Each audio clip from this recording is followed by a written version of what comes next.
Are you ready? The Kornelia Stephanie Show. Wake up to love, your call to action. Join Kornelia as she empowers others to live heaven on earth. Kornelia teaches listeners how to be the authority over yourself, embracing your inner guru.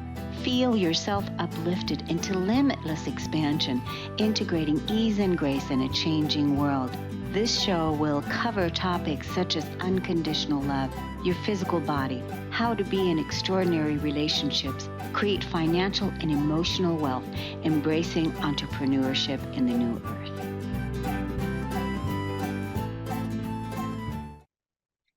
Hello, everyone. Welcome to the Kornelia Stephanie Show. It's Friday, so happy about that.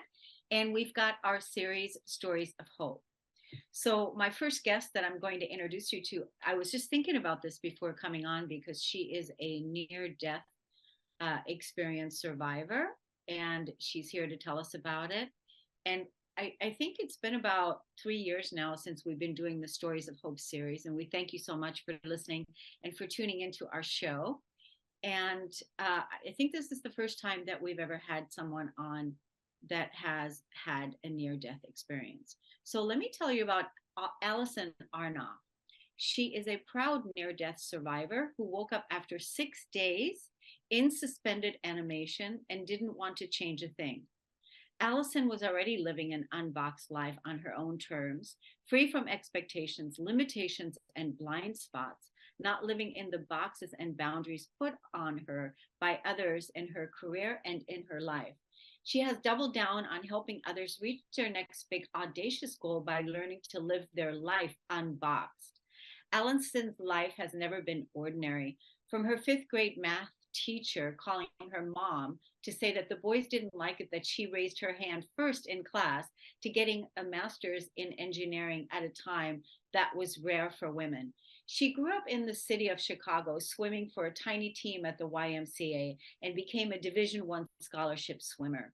She solo backpacks around the world, chums up sharks for fun and dives with them, and stand-up paddling boards in the ocean with whales.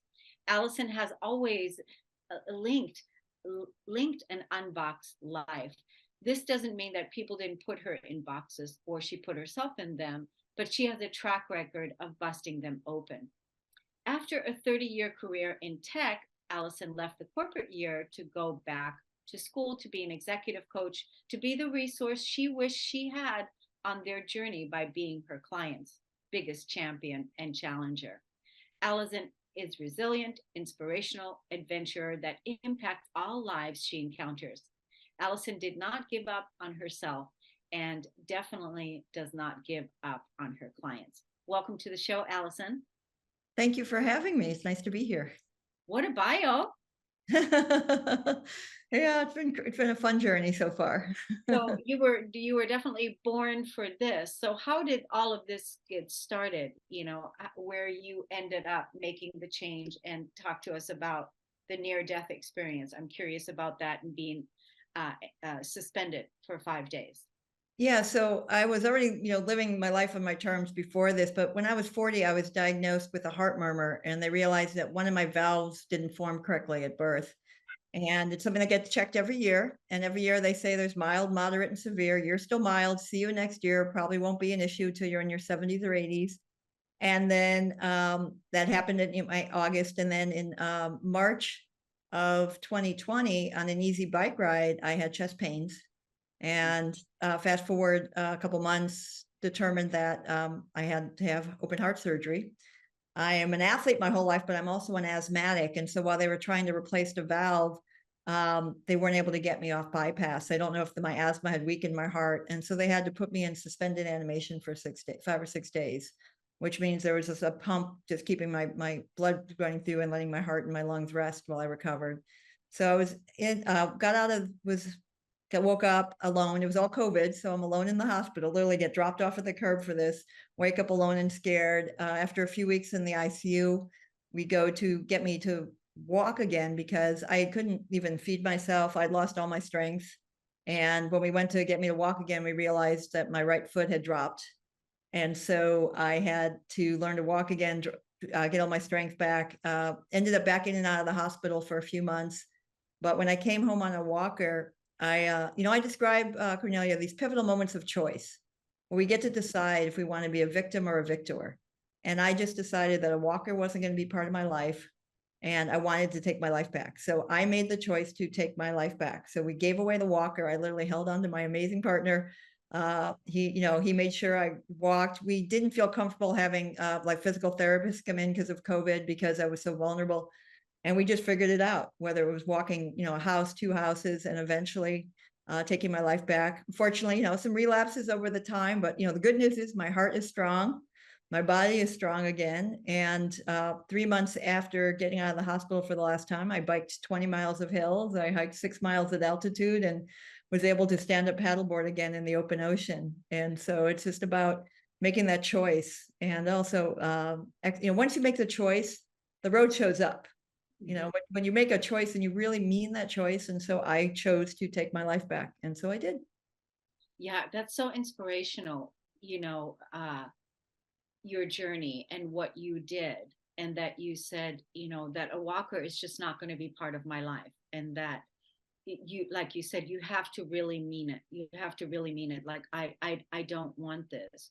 You knew what the alternative was. And it could have been, all kinds of, uh, you know, helplessness and, like you said, victimization, and then also, um, being helpless and having others wait on you hand and foot. And who knows what your recovery would have been then had you not fully claimed your life back and made that choice.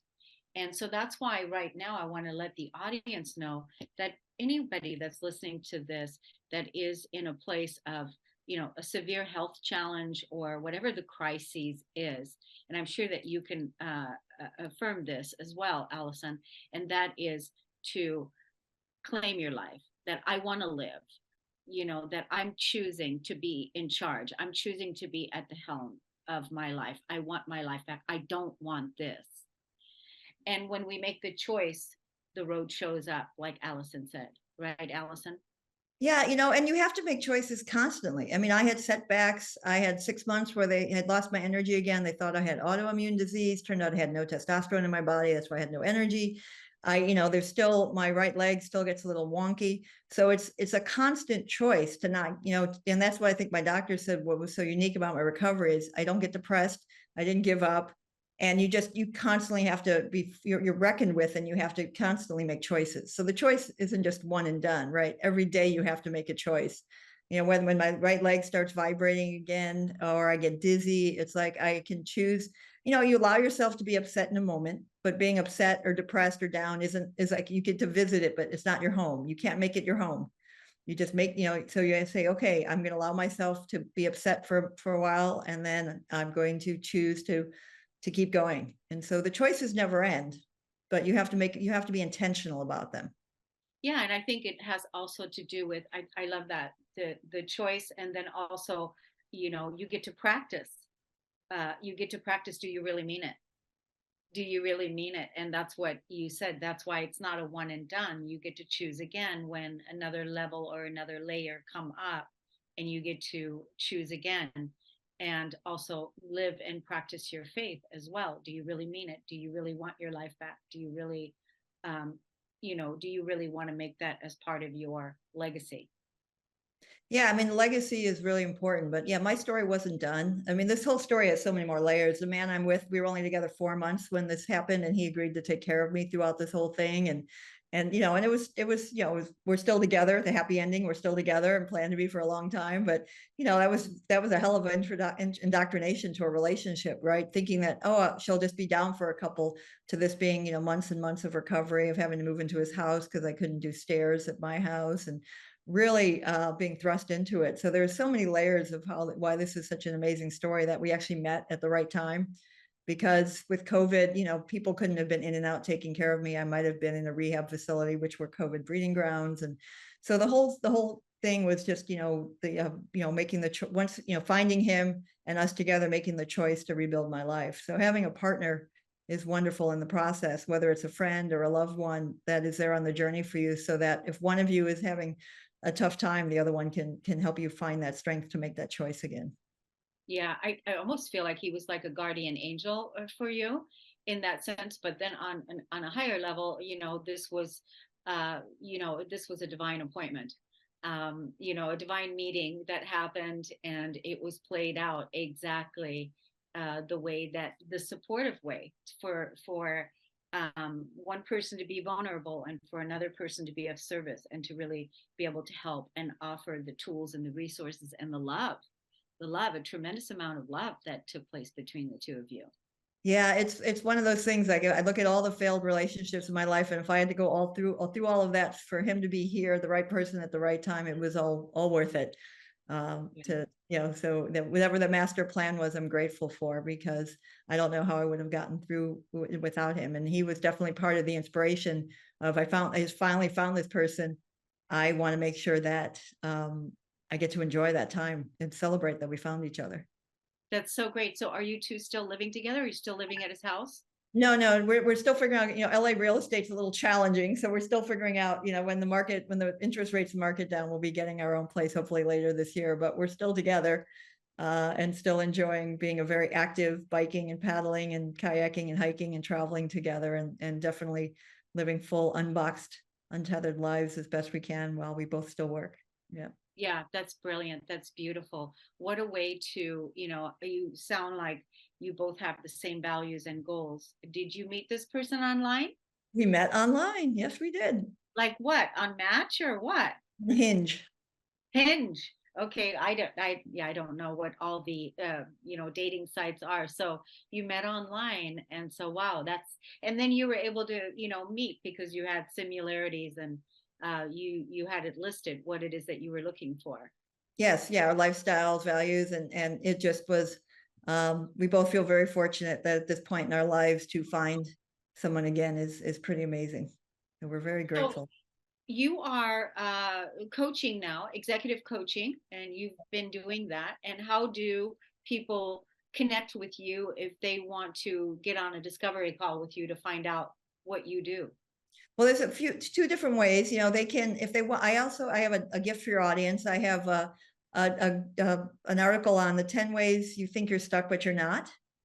And if they go to I Dare to Be More with the number 2.com, they can get a copy of that. Or if they think, of someone they want to have in their life, you can go to I Dare to Be Now.com, again, the number 2, and grab some time on my calendar, and we'll chat and see if I can be of service to anybody. That's that's so great. And then are you also on social media?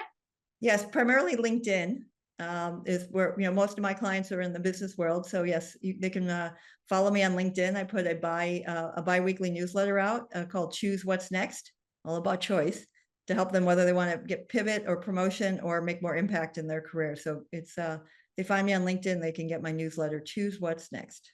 Yeah, and just so you know, Allison, let's connect on LinkedIn as well so that we can follow each other there. Cornelia Stephanie on LinkedIn as well. So I'll be downloading your PDF and checking that out. And I want to thank you so much for coming on the show today. Do you want to leave the audience with one final thought? Yeah, don't take choices for granted. They have to be intentional and you have to mean them.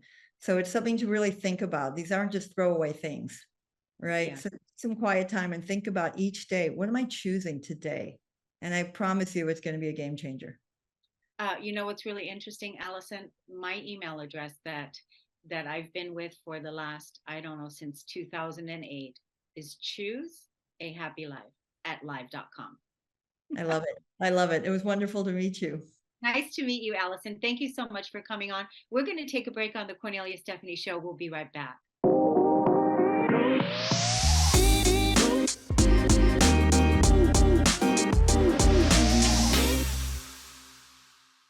Welcome back to the Cornelia Stephanie Show. I'm excited to introduce you to our next guest. She's an intuitive medium, a spiritual mentor. She's an Akashic Records alchemist. She helps light workers, starseeds, intuitives, and healers develop. I'm not going to say this word, but it's basically you can't mess with the spirit. And so she's going to make sure that she supports you with, you are in charge. You can't mess with that.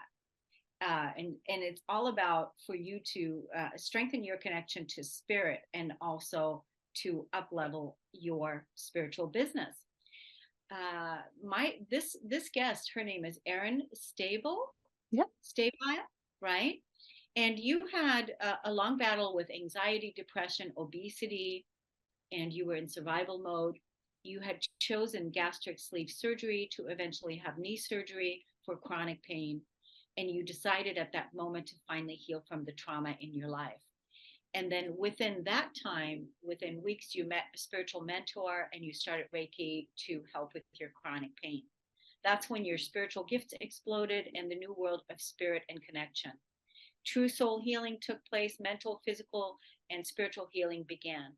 Your anxiety, panic, and depression have all diminished and they no longer control you. Now you get to help others do the same. So you use various spiritual methods, including intuitive mediumship, Reiki, shamanism, light language, Akashic records, past lives to connect people to their soul. These gifts allow you to help people on an individual soul level. So that's quite the journey. So how long has that been? It has been about 5 years now. So February was about 5 years. So I started when I was about 39. So I guess sometimes it feels it's behind the gate, but sometimes it feels like it's all in the right time and when you're ready for it. And I tried so many things, therapy, medication, traditional methods that never worked. So you just kind of give up, and I finally hit that 45th bump in the road where I was like, okay, I got to find what works. And it finally took. God finally heard me. God finally put the right stuff in my path. And it allowed me to change my life, when I was thankful for my husband and my kids and my family, but I wasn't happy. I didn't love each day. There was nothing to look forward to. You work, you come home, you do kid stuff, take them to daycare, babysitter, give them baths, do their homework. And there was just nothing else, and I didn't want to live another 40 years like that. It's very daunting. So finally I was able to Reiki really just kickstarted things for me, and a lot of things made sense. A lot of things I'd experienced in my life that I didn't really understand. Being afraid of the dark, a whole bunch of these little, being able to like see into the future through my dreams and know what was going to happen. And you only have to say those things out loud once or twice in front of adults before they're like, what? So you just learn at an early age to shut all that stuff down. And I got to bring it back. And now I get to help my kids not shut it down and use their gifts and stuff. So it really changed my life. And when you don't have to live with anxiety and panic and depression as the forefront, the leaders, and I have ADHD too. So as the forefront runners in your life, they have the backseat now, and you are in control of your mind and your body and your soul. And there's so much freedom when you're not constantly like, you have the mental chatter and you don't have to overthink and what if and kind of, I like to say overthink yourself to death. It's just like, what if this happens? What if? But you're so focused on what's maybe gonna happen that never happens that you miss today. Like you're missing everything that today is providing for you because we're not guaranteed tomorrow. It doesn't matter who you are, and my mom died at a very young age. So I very, very much know that the tomorrow isn't always a guarantee type of person. So you really learn to start living in the day, in the moment. Yes, you have to plan and have a budget and do adult stuff, but you don't have to be so focused on what could happen, what could go wrong, you get to live in right now. And it's just it's a powerful place. When your mind has freedom, you're like, shouldn't I be doing something? Like you're not overthinking all the time. And your mind and your body and your soul is like, wait, shouldn't I be doing something? Shouldn't I, not that I'm not still a busy person, but the mental freedom, I like to say it's like a weighted blanket gets removed from your mind, your body, your soul. And you're kind of like, wait, shouldn't I be doing something else? I feel like my time or energy or something should be somewhere else. So it takes a while to get used to that kind of freedom too. Yeah, what you're talking about is, you're letting go of being a slave to the 3D world of being a hamster in the hamster wheel and chasing that whole thing that you were talking about, the daunting life, that daunting. There was no passion, there was no freedom, there was no joy. It was just, yeah, this is what we do here. This is what we do. And I'm curious now, a couple things. Was God in your life, spirit source connection in your life before the 5 years ago?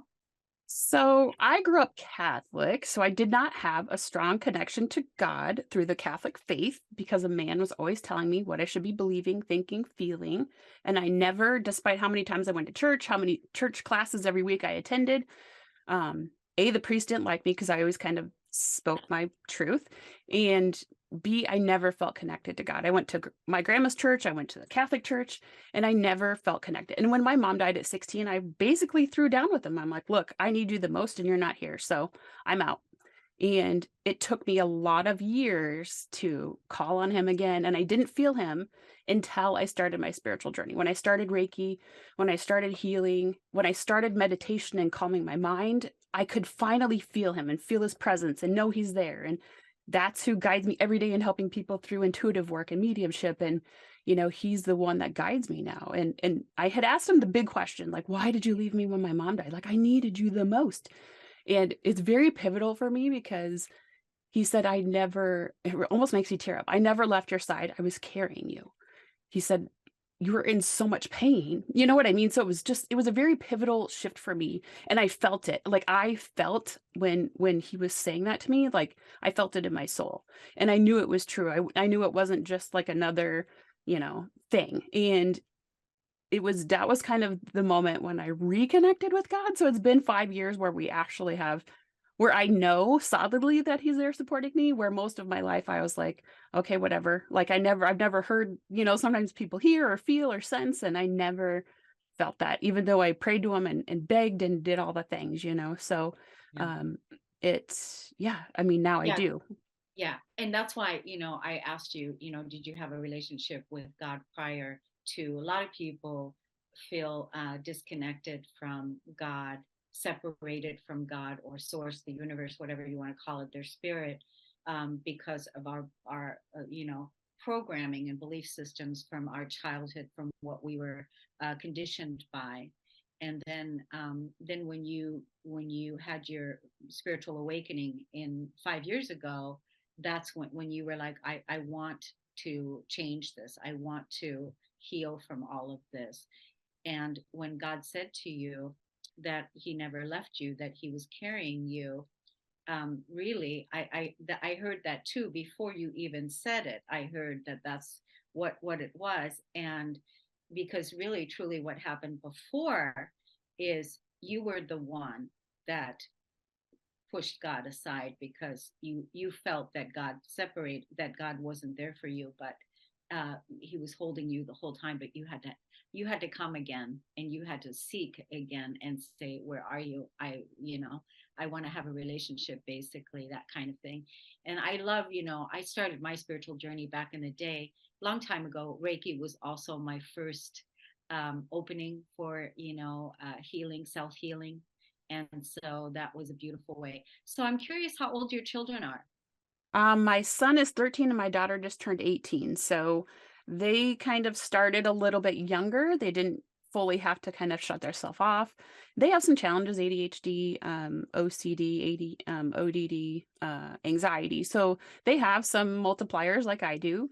And like I like to say to myself, my clients, and everyone, that it doesn't define who they are, who I am, but it's just part of who we are. So, teaching them methods to clear and protect their energy, teaching them to, I mean, they know spirits are here. We're lighthouses, all three of us. So, sometimes the guys are like, um, somebody's here, someone's here. And I'm like, I know, we got to get rid of it. Or my son will be like, I need to sage my dream catcher. It's not working. Or, so it's nice that they don't have to shut off and they can use their gifts. And it's their choice how and when they want to use them as an adult. My daughter's going to be a hairdresser. I'm like, that'd be awesome if you'd use your gifts. Like, that's just an added service you can offer. And it's an added way to connect to your clients. And, but you just have to, with teenagers, throw it out there. And if it's something they choose to do, protection and clearing is the number one they don't have a choice on, but everything else is just kind of, you know, they get to decide if they want to use it or not. So Yeah, I love that because that's the part that you're helping clients with. You're obviously helping your children with that as well, and that is to make sure you have protection, because the more that you embody the light, the more the darkness wants to try to interfere or break it down. And so hijack it is what I like to call it. But I love that. So how do people find out more about you on social media and also, possibly connect with you to, work with you? Yeah.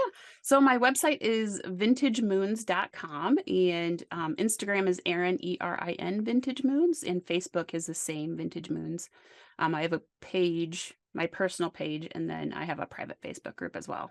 Pinterest, TikTok. I mean, it's all Vintage Moons. So if you go to my website, they're all kind of linked on there too. So you can always email or DM through one of the social media platforms, and that's where they're at.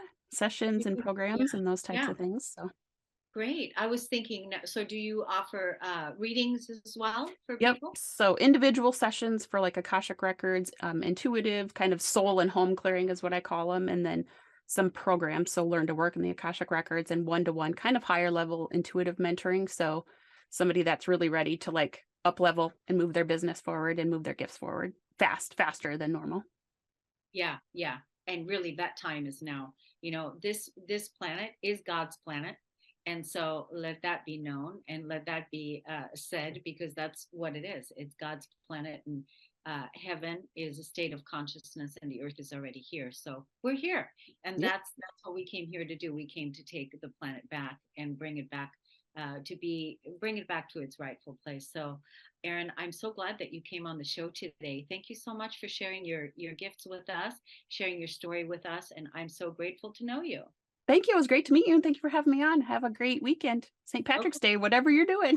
Right, right, right. We're going to take a break on the Kornelia Stephanie Show. We'll be right back.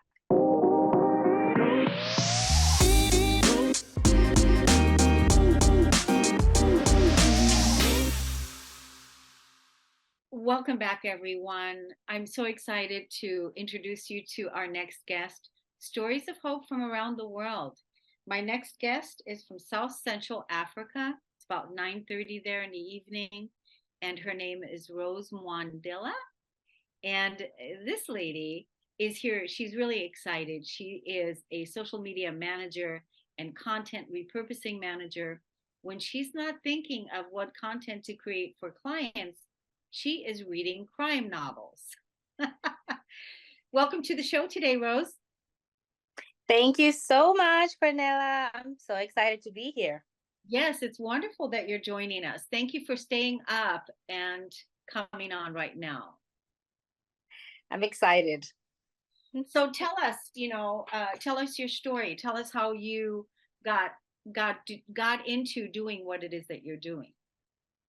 So it's actually so funny, is that I started what I'm doing right now, my business, 3 years ago. So this is 2020, right before the pandemic. So at the beginning of the year, I got into the best med school in Zambia, at the University of Zambia. And so my parents were excited.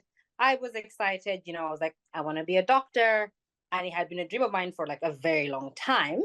And so everybody was happy and excited. And so I started going to school, and it was like the first semester. I think I went to school for 3 months. So January, February, and March. It was amazing. I was loving it. All the classes everything was going great. I was like, oh my God, my life is coming together exactly the way I want it to. And then around March, the pandemic started. And so when the pandemic started, everything closed, everybody went home. So my parents stay around like it's a 12-hour drive from school. So I went back to my parents' house. And I was there. I stayed home for around 6 weeks, but I wasn't really doing much. And so I left and came back to the city where I was staying. So I moved out on my own. And then we kind of started navigating this new experience of online school, especially my school had never had anything that was online in the medical field. So it was a very interesting experience. Nobody was really prepared for it. So for like around 6-7 months, I didn't really have class. And I am a very social person. I love talking. I love interacting with people. I like being around people. It fuels my life. And so basically being in the pandemic and being closed off, I was forced to be alone for a very long time. And within that time, I started slowly, like I stopped reading. And I am a big bookworm. And I was like, why can't I read anymore? And I didn't find it as exciting. And I was like, okay, maybe I've gone out of reading. And then even my favorite shows weren't giving me that much like joy or happiness or even satisfaction. And I was like, okay, maybe it's just the show problem. And then I stopped texting family, I stopped texting friends, I didn't want to talk to anybody. And I was like, maybe I'm becoming an introvert. And notes to me, I was slowly falling into depression. Um, and I started getting sick. I'm one person who would go like years and I wouldn't get sick. And like every 2 weeks, I had to like seek medical attention. It was just one thing after another, one things that didn't even make sense to me.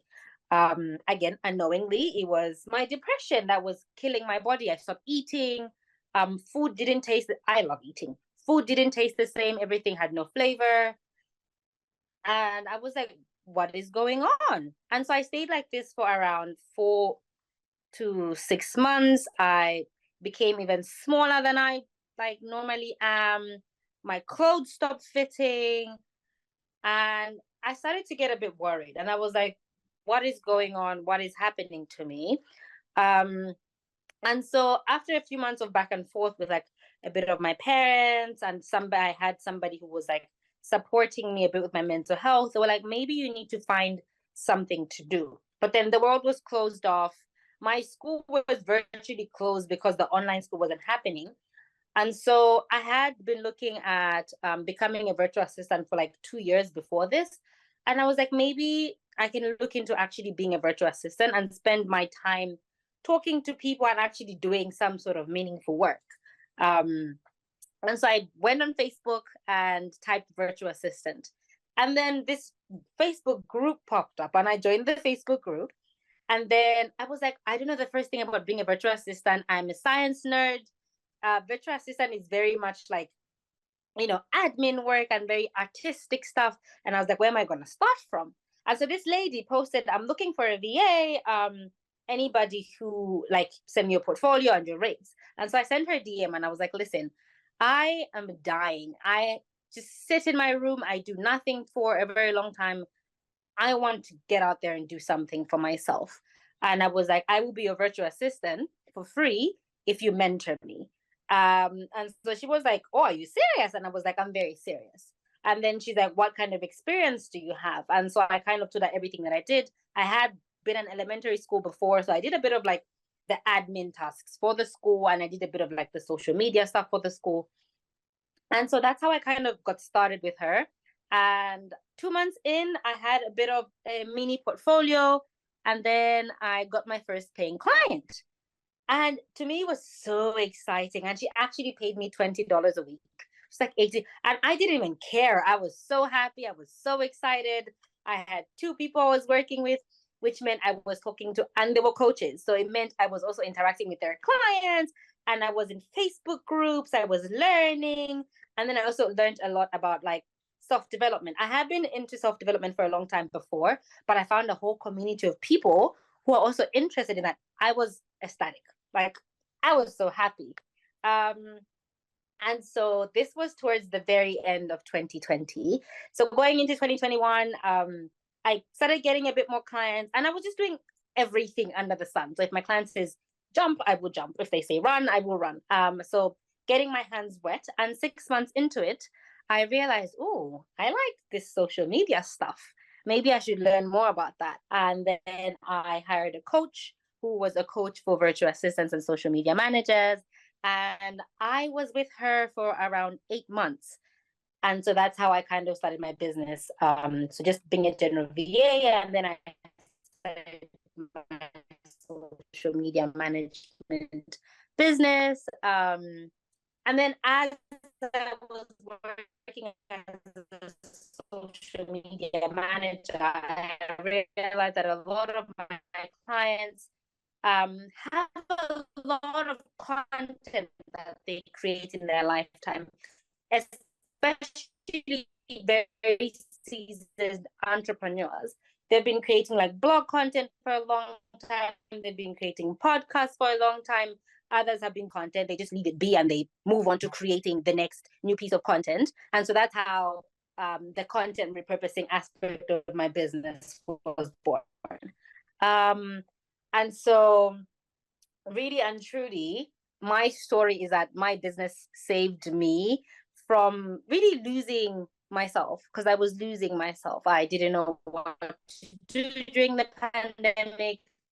And then after my second year, I realized I don't want to be a doctor. I love helping people and I love talking to people. And being a doctor meant that I would be able to see my clients, my patients' transformation every day, because they made me realize that maybe there's another way that I can serve people in a similar capacity and get the same results, even without having to be a doctor. And so I didn't end up finishing medical school. I transitioned and but it was just because I. Uh-oh.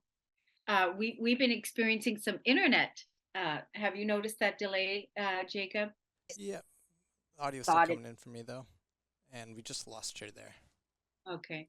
So what we're going to do is we're going to take a break, and what we'll do, we will put her information in the video and show notes where you can possibly, if you want to work with her or hire her or just even look at the information that she wants to share with us today. We'll put those in the show notes and share those with you on social media so that you can reach out to her. We're going to take a break on the Kornelia Stephanie Show. We'll be right back.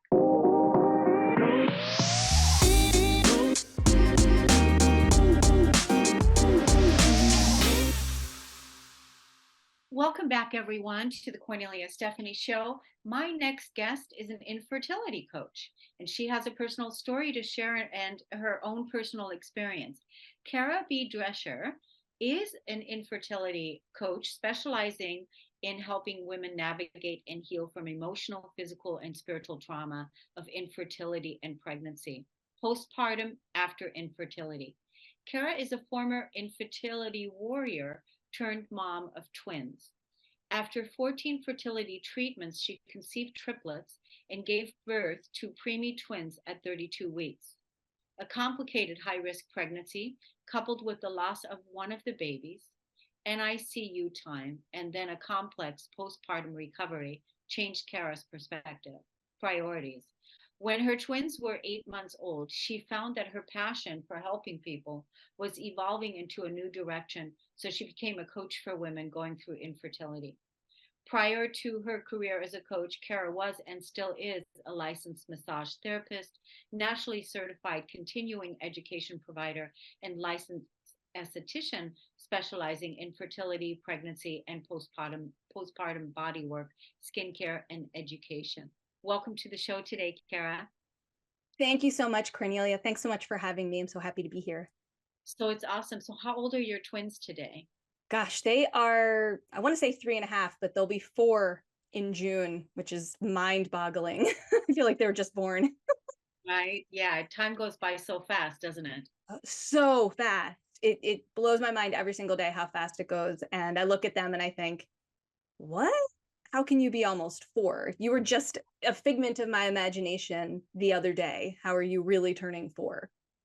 So what's really interesting to me is that here you are, a mom of twins, and you've had to overcome all of the things, postpartum, all the things, the losses, the loss of your third baby, one of your babies, and I'm sorry for your loss.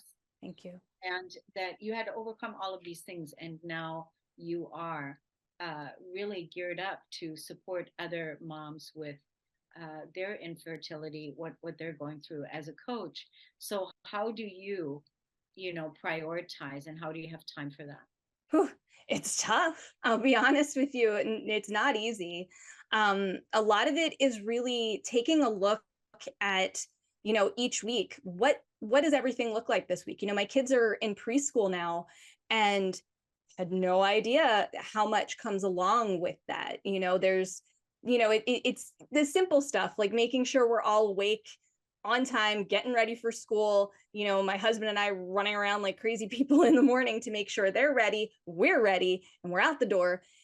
But it's all kinds of things, being able to participate in their school and making sure that I can be present in their lives while also, you know, running my businesses, and making sure that I'm giving my clients and the people I care about the attention that they need, because they're struggling with a million things too, because we all do. So prioritizing is difficult. And I kind of have to look at it each week and say, okay, this week, here's what I have coming up. Can I manage it all? Do I need to put things aside this week and focus on just the family this week? You know, for me, at least, that's kind of a bonus of having my own business, is being able to sometimes say, you know what, I can't do it this week. I recently had that experience where there was too much happening, and my children, my family needed my attention more than my business could take. I don't know if I worded that well. And that's kind of what I have to do, is just sort of look at it week by week. What do I need to do this week in order to be? And some weeks it's totally different. Some weeks I can look and say, okay, family's good. I've got, you know, my basics, everything's great. Let's focus on my clients. Let's focus on this week, and just kind of take it day by day, or week by week, essentially. Yeah, I think that's really the prescription for all of us, is, that, because life happens, things happen. And with so much change going on, with so much global change going on, with all the things that we have to prioritize from moment to moment, I think this is really some good medicine that you're giving us here with that. So what's your special focus right now? You want to highlight something today that you want to share with our listeners?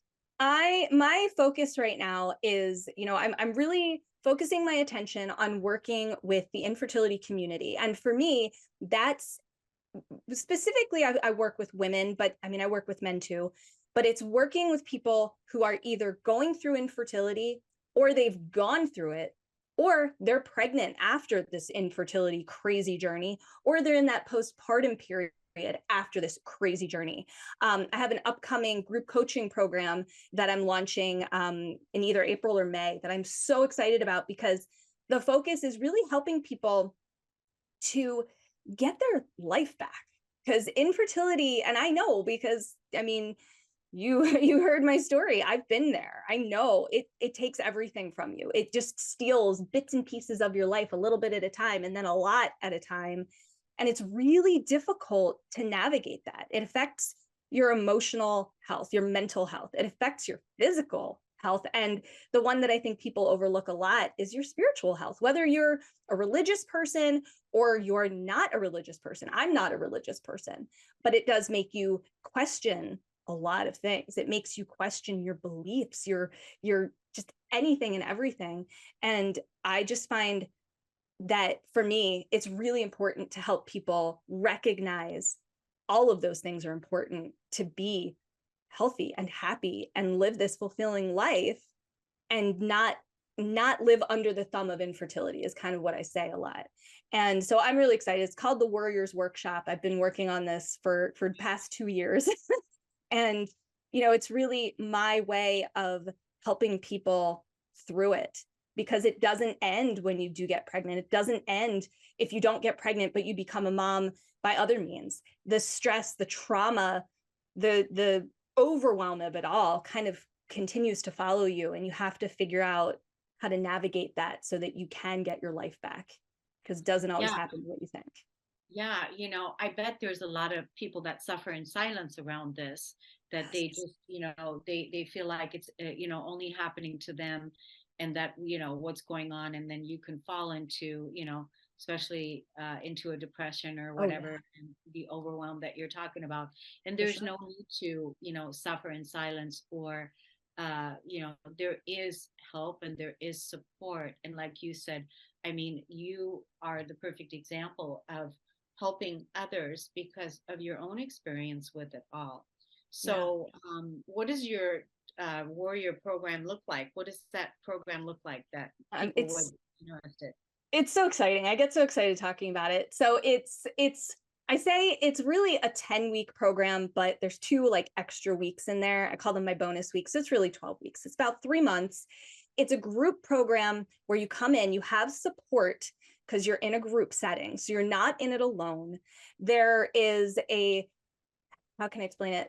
I've got a whole, on my website, there's a little education portal, and I've got videos, everything that talks you through each phase. I have it in 3 phases: mind, body, spirit, goes in that order. And it's specifically in that order because you can't take care of your body. You can't take care of your spiritual self until you can take care of your mind, until you can get your mental health in a place where you can function again. And that's really the purpose of the Warriors Workshop. It is, like I said, a 10-week, 12-week program broken down into these 3 phases to take you through on a journey, really, to rediscovering your happiness, because we all have that inside of us and we all deserve that. And these complicated journeys steal that from you. Infertility is kind of the beginning of it all. And it just, we deserve that. You deserve that. That is what this program is about. It's step by step. I'm there with you every step of the way to help you essentially heal. You know, I take a lot of my background in massage therapy and skincare as an esthetician, and my education background teaching all these things. I bring all of that into the Warriors Workshop.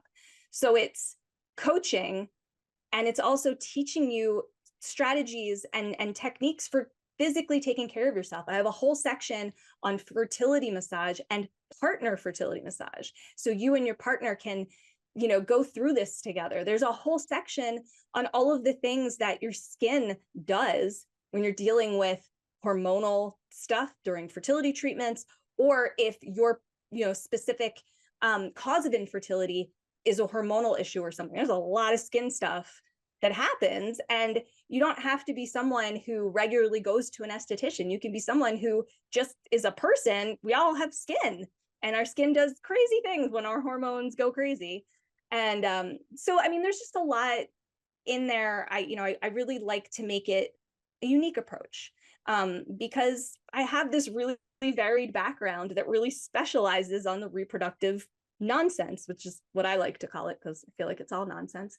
And that's really the program. It's just this wonderful way for people to learn how to take care, mind, body, spirit, and not do it alone, and have a community of people to walk through this journey together while I'm there holding your hand every step of the way.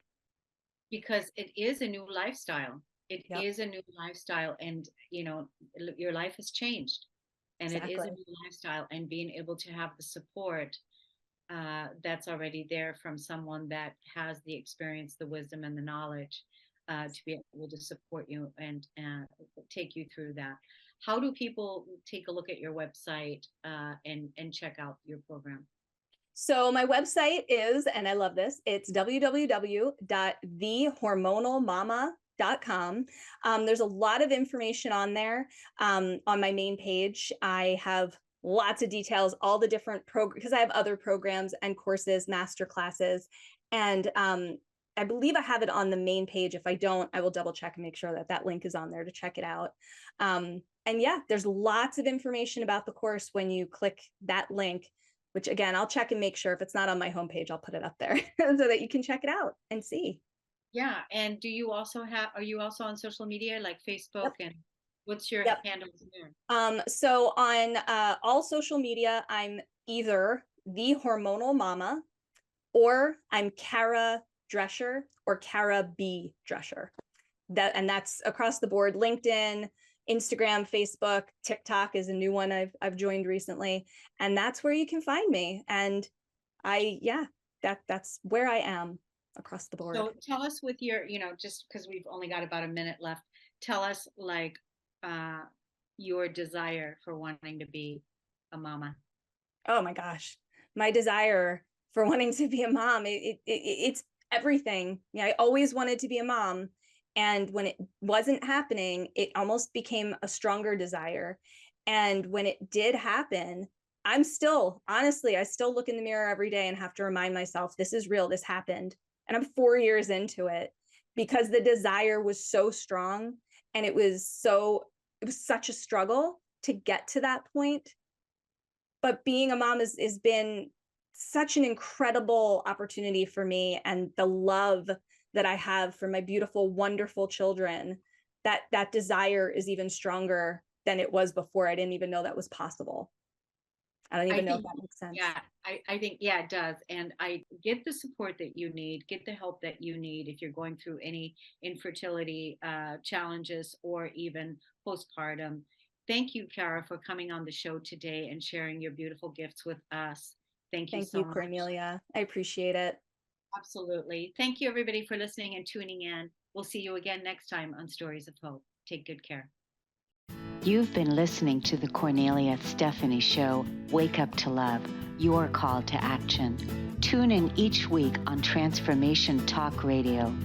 Kornelia's joy is to engage others in practical ways, showing us how to live in the new earth in harmony with our true nature.